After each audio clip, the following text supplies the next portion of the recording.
ليس هي فقط أن أقرأ وأن أكون قادرا على قراءة وفك الرموز والنسج على منوال هذه الرموز، وإنما القراءة كذلك من خلال توظيف الظاهرة الصرفية، توظيف الظاهرة التركيبية، توظيف الظاهرة الإملائية، وكذلك يتم صياغة هذا كله من خلال حصة التعبير الشفوي والتعبير الكتابي.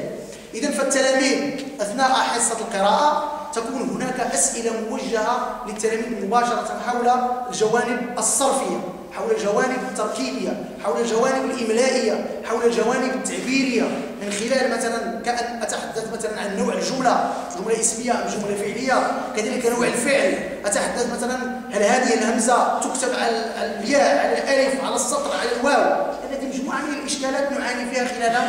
الكتابة. إذن فحصة القراءة يتم استغلال، في حصة القراءة نقوم باستغلال البرامج الدراسية ككل، وفي حصة الإنشاء أو التعبير الشفوي نستغل جميع التخصصات، لأن التلميذ أثناء الكتابة في التعبير الكتابي يقوم باستغلال مادة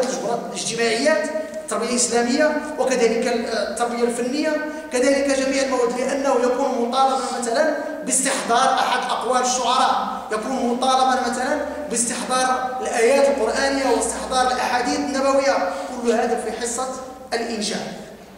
إذن كلها وسائل لا بد أن يلتفت إليها الأستاذ، لا بد أن يلتفت إليها كذلك الأب في علاقته مع الابن من خلال مراجعة أو مساءلته حول دروسه، مساءلته حول برنامجه في الدراسة، مساءلته حول التحضير، كذلك أن يخصص وقتا معينا للقراءة ويلزم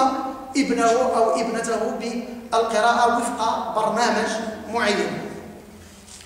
إذن على ما يعني في نظري أن الإشكال المطروح هنا ينقسم إلى 3 أو 4 إشكالات. إذن هناك ظاهرة معينة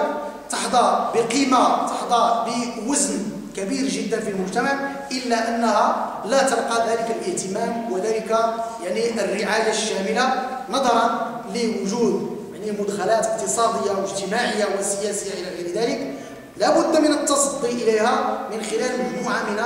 يعني الوسائل، من بينها التي ذكرنا.